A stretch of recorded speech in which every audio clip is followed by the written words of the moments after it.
Alright, here we are, take 67 after messing up.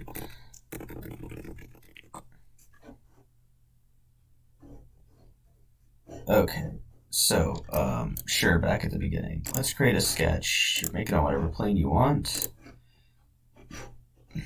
Then make a breadboard.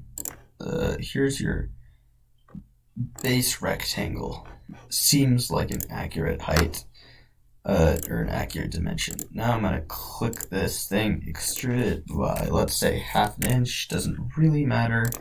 I don't think this is what you need help with. I'm going to make a sketch on this thing, and I'm going to make a circle for the pin. So let's say over here, and I want it to be 0.05 inches in diameter. I don't know what your actual pin diameter is, but you can figure that out by Googling it or whatever. Then I'm going to set it away from the edges to like 0.05 or something.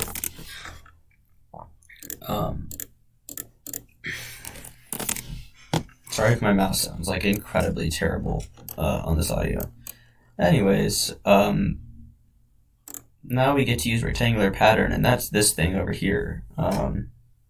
If you hear me say rectangular pattern, that's because it's called that in Fusion and Inventor. So, but either way, linear pattern, if you can't find it, just search it up over here. So we're not going to do a part pattern, we're going to do a feature pattern, since an extrusion is a feature. So speaking of extrusion as a feature, I should probably extrude it first.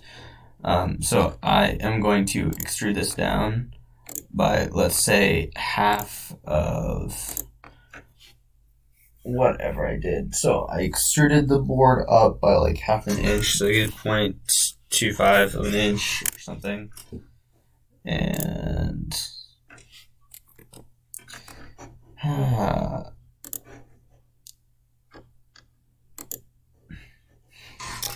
no, this is why onshape sucks. Okay, extrude that thing. Move. Let's say like 0.3. Okay, cool. So I made one of the pins on your breadboard. We're gonna call that a pin or a whatever. You know what I mean.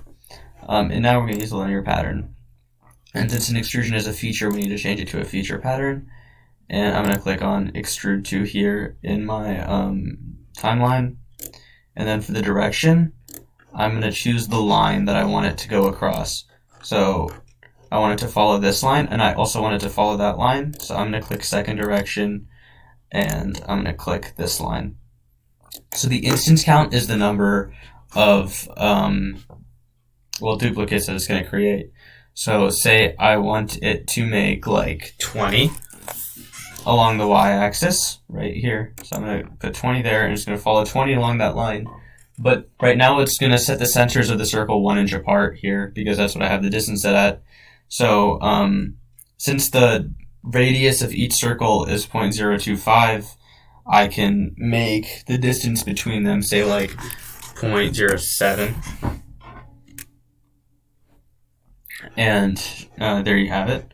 And I can do the same thing here. So for instance count, say I want 50 of them, and I want them to be 0.08 across from each other.